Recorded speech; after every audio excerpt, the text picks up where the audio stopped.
அஸ்ஸலாமு அலைக்கும். Welcome to my channel. எல்லோரும் எப்படி இருக்கீங்க? நல்லா இருக்கீங்களா?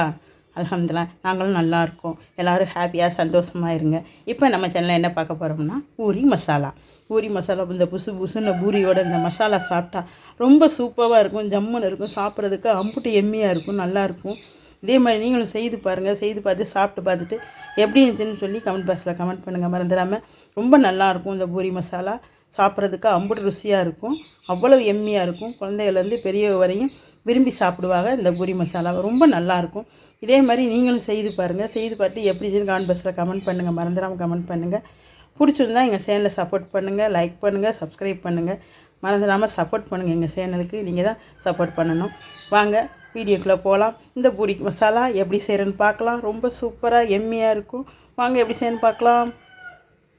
வாங்க எப்படி செய்யணும்னு பார்த்துடலாம். இந்த பாருங்கள், உருளைக்கிழங்கு எடுத்து வச்சுருக்கேன். 1/2 கிலோ உருளைக்கிழங்கு, 2 தக்காளி, 5 பச்சை மிளகாய், 300 கிராம் வெங்காயம் எடுத்து வச்சுருக்கேன். பாருங்கள், இந்த பூரி மசாலாவுக்கு தேவையான பொருட்கள் இது தான். இதை உருளைக்கிழங்கை கட் பண்ணி வாஷ் பண்ணிவிட்டு நம்ம குக்கரில் சேர்த்துருக்கேன். பாருங்கள், குக்கரில் சேர்த்து அதுக்கு தேவைக்கேற்ப தண்ணி சேர்த்து, நான் பட்டாணி ஓட்ட ஸ்டைலில் செய்கிறதுனால பட்டாணி கொஞ்சம் ஊற வச்சு சேர்த்துருக்கேன். அது ஒரு 50 கிராம் இருக்கும். உங்களுக்கு தேவைன்னா சேர்த்துக்கோங்க, இல்லைன்னா விட்டுருங்க. பட்டாணி பிடிச்சிருந்தா சேர்த்துக்கோங்க. நான் பட்டாணி நல்லாயிருக்கும், அதனால் பட்டாணி சேர்த்துருக்கேன். உருளைக்கிழங்கு முங்குற அளவுக்கு தண்ணி சேர்த்து அதில் கொஞ்சமாக உப்பு சேர்த்தாச்சு. இப்போ இதை மூடி போட்டு மூடி ஒரு 3 விசில் வச்சுக்குவோம். 3 விசில் வர ஒட்டி பார்த்துக்கலாம். இப்போ 3 விசில் வைக்க போகிறேன். பாருங்கள், 3 விசில் குண்டு போட்டு 3 விசில் வச்சுக்கலாம்.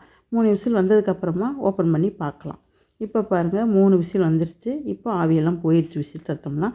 இப்போ ஓப்பன் பண்ணி பார்க்கலாம். பாருங்கள், உருளைக்கிழங்கு நல்லா வெந்து வந்துருச்சு. ரொம்ப சூப்பராக வெந்து வந்துருச்சு உருளைக்கிழங்கு.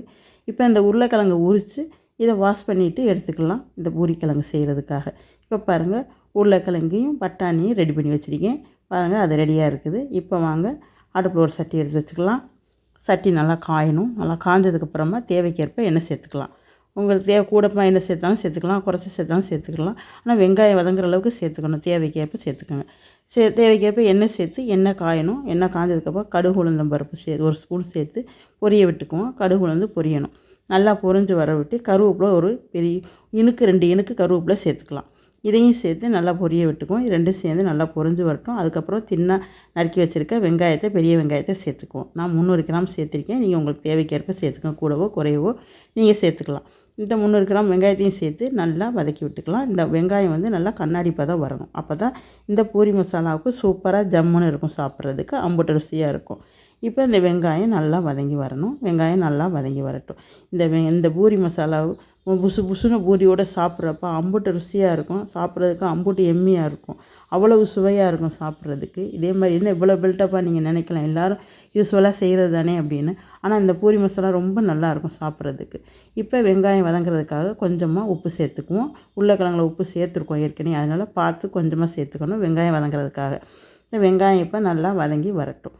நல்லா வெங்காயம் வதங்கி வரணும். இன்னும் கொஞ்சம் வதங்கினா போதும், நல்லாயிருக்கும். வதங்கி வரட்டும். இந்த பூரி மசாலா அவ்வளோ சூப்பராக இருக்கும், ஜம்முன்னு இருக்கும் சாப்பிட்றதுக்கு. எல்லாருமே விரும்பி சாப்பிடுவாங்க. ரொம்ப நல்லாயிருக்கும் இந்த பூரி மசாலா. இப்போ வெங்காயம் வதங்கி வந்துருச்சு. இப்போ இதில் தக்காளியும் பச்சை மிளகாயும் சேர்த்துக்கலாம். நான் ஒரு தக்காளி சேர்த்துருக்கேன். நீங்கள் உங்கள் புளிப்பு சுவைக்கு ஏற்ப 1 2 சேர்த்துக்கலாம். நான் 1 தான் சேர்த்துருக்கேன், ஏன்னா ரொம்ப பிடிக்காது எங்கள் வீட்டில், அதனால் நான் 1 மட்டும் சேர்த்துருக்கேன். நீங்கள் புளிப்பு சுவை கூட பிடிச்சிருந்துச்சுன்னா 2 தக்காளியாக சேர்த்துக்கலாம். பச்சை மிளகாயும் சேர்த்து நல்லா வதக்கிக்கிடுவோம். இதுவும் சேர்ந்து நல்லா வதங்கி வரணும். நல்லா வதங்கி வரட்டும். உப்பு சேர்த்துக்கனால சீக்கிரமாகவே வதங்கி வந்துடும். இப்போ வதங்கி வரட்டும். வதங்கி வந்ததுக்கப்புறமா இதில் நம்ம வேக வச்சுருக்க உருளைக்கிழங்கை சேர்த்துக்கலாம். இப்போ பாருங்கள், வெங்காயம் நல்லா வதங்கி வருது. பாருங்கள், நல்லாவே வதங்கி வந்துடுச்சு. இப்போ இதில் நம்ம உருளைக்கிழங்கை சேர்த்துக்கிடலாம். உருளைக்கிழங்கு சேர்த்து அதுக்கு ஏற்ப எல்லாமே சேர்த்துக்கலாம். இப்போ நல்லா வதங்கிருச்சு. இந்த பூரி மசாலா சாப்பிட்றதுக்கு அம்புட்டு ருசியாக இருக்கும். அந்த உருளைக்கிழங்கோட சேர்த்து சாப்பிட்றப்போ அவ்வளோ சூப்பராக இருக்கும் பூரியோட. இப்போ பாருங்கள், நல்லா வதங்கி வந்துருச்சு. இப்போ நம்ம வேக வச்சுருக்க உருளைக்கிழங்கு எல்லாத்தையுமே மசிச்சு விட்டு இதில் சேர்த்துக்கிறோம். எல்லாமே மசிச்சு வச்சும் சேர்த்துக்கலாம். நான் அப்படியே எடுத்து கையிலவே மதிச்சு விட்டுக்கிறேன். நீங்களும் அதே மாதிரி மதிச்சு விட்றதுனாலும் மதிச்சு விட்டுக்கங்க. இந்த உருளைக்கிழங்கு எல்லாத்தையுமே அதே மாதிரி மதிச்சு விட்டுட்டு இப்போ அதில் பட்டாணியை சேர்த்துக்கலாம். பட்டாணியும் சேர்த்து எல்லாத்தையுமே நல்லா மிக்ஸ் கொடுத்துக்கலாம். நீங்கள் உப்பு பார்த்து சேர்த்துக்கோங்க. ஏற்கனவே உப்பு சேர்த்துருக்கோம், அதில் உருளைக்கிழங்குலையும் போட்டிருக்கோம், அதனால் பார்த்து சேர்த்துக்கிறணும். இந்த பூரி மசாலா நல்லா வதங்கி வரட்டும். உருளைக்கிழங்கு பட்டாணியும் சேர்ந்து அந்த வெங்காயத்தோடு வதங்கி வரணும். நல்லா வதங்கி வரட்டும். எல்லாமே சேர்ந்து வதங்கி வரட்டும். இப்போ எல்லாம் வதங்கி வந்துருச்சு. இப்போ இதில் தேவைக்கேற்ப நம்ம மஞ்சத்தூள் சேர்த்துக்கலாம். நான் 1 ஸ்பூன் சேர்த்துருக்கேன். நீங்கள் கூடவோ குறையோ பார்த்து சேர்த்துக்கோங்க. நான் 1 ஸ்பூன் சேர்த்துருக்கேன். இந்த மஞ்சத்தூளையும் சேர்த்து நல்லா மிக்ஸ் கொடுத்துக்குவோம். இந்த மஞ்சத்தூள் எல்லா கிழங்கோடையும் சேர்ந்து வர்ற மாதிரி நல்லா மிக்ஸ் கொடுத்துக்கலாம். நல்லா மிக்ஸ் கொடுத்ததுக்கப்புறமா இதுக்கு தேவைக்கு ஏற்ப தண்ணி சேர்த்துக்கலாம். இப்போ பாருங்கள் எல்லாம் நல்லா வதங்கி வந்துருச்சு. மிக்ஸ் கொடுத்தாச்சு. இப்போ உருளைக்கிழங்கு அந்த மஞ்சத்தோடு சேர்ந்து மிக்ஸ் ஆகி வந்துருச்சு. இப்போ இந்த பூரி மசாலாவுக்கு தேவைக்கு ஏற்ப தண்ணி சேர்த்துக்கலாம். தண்ணி சேர்த்து நல்லா மிக்ஸ் கொடுத்துக்குவோம். பாருங்கள் இப்போ நல்லா மிக்ஸ் கொடுத்துக்கலாம். ஏன்னா அந்த மஞ்சத்தூள் எல்லா பக்கமும் சேர்ந்து வரணும். நீங்கள் கெட்டியாகவும் வச்சுக்கலாம், கொஞ்சம் தண்ணியாகவும் வச்சுக்கலாம். நாங்கள் தண்ணியாக தான் எங்களுக்கு பிடிக்கும், அதனால் கொஞ்சம் தண்ணியாகவே நான் வச்சுக்குவேன். நீங்கள் கொஞ்சம் சுண்டை விட்டால் கொஞ்சம் தண்ணி கெட்டியாக வந்துடும், அது மாதிரி வச்சுக்கலாம். இப்போ பாருங்கள் இந்த தேவைக்கேற்ப தண்ணி எல்லாம் சேர்த்தாச்சு.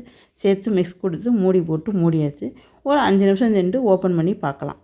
இப்போ பாருங்கள் நல்லா வந்துருச்சு. 5 நிமிஷம் ஆகிடுச்சு, ஓப்பன் பண்ணியாச்சு. பாருங்கள் பூரிக்கிழங்கு எப்படி இருக்குதுன்னு ரொம்ப சூப்பராக இருக்குது. பாருங்கள் நல்லா வெந்து வந்துருச்சு. உருளைக்கிழங்கு மசாலா நல்லா வந்துருச்சு. இந்த மசாலா சாப்பிட்றதுக்கு அவ்வளோ நல்லாயிருக்கும். இப்போ பாருங்கள் எல்லாமே சேர்ந்து வந்துருச்சு. எல்லாமே சேர்ந்து நல்லா வந்துருச்சு. பாருங்கள் அந்த மஞ்சத்தூள் வாடை போகிற வரையும் வேகணும், அவ்வளோதான். இப்போ நல்லா வெந்துருச்சு. இப்போ இதில் நம்ம ஒரு கைப்பிடி அளவுக்கு மல்லித்தழை சேர்த்துக்கலாம். தேவைக்கு ஏற்ப மல்லித்தழை கூடவோ குறைவோ உங்களுக்கு விருப்பமான அளவுக்கு சேர்த்துக்கோங்க. நிறையா சேர்த்தா ரொம்ப நல்லாயிருக்கும்.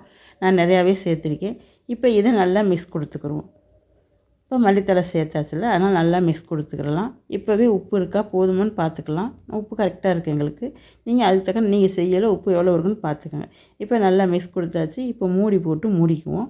மூடி போட்டு மூடி ஒரு 2 நிமிஷம் இருக்கணும் சிம்மில். இந்த மல்லித்தழை போட்டிருக்கனால ரொம்ப நல்லாயிருக்கும். இப்போ ஓப்பன் பண்ணியாச்சு. பாருங்கள் இந்த பூரி மசாலா ரொம்ப சூப்பராக இருக்குது. பாருங்கள் ரொம்ப ஜம்முன்னு இருக்குது. சாப்பிட்றதுக்கு அம்புட்டு ருசியாக இருக்கும். அவ்வளவு எம்மியாக இருக்கும். அவ்வளோ டேஸ்ட்டாக இருக்கும். இதே மாதிரி நீங்களும் செய்து பாருங்கள். எப்படி இருந்துச்சு கமெண்ட் பாக்ஸில் கமெண்ட் பண்ணுங்கள். மறந்துடாமல் எங்கள் சேனலுக்கு சப்போர்ட் பண்ணுங்கள். எங்கள் சேனலுக்கு நீங்கள் தான் சப்போர்ட் பண்ணணும். நீங்கள் சப்போர்ட் பண்ணுங்கள். பிடிச்சிருந்தால் லைக் பண்ணுங்கள்.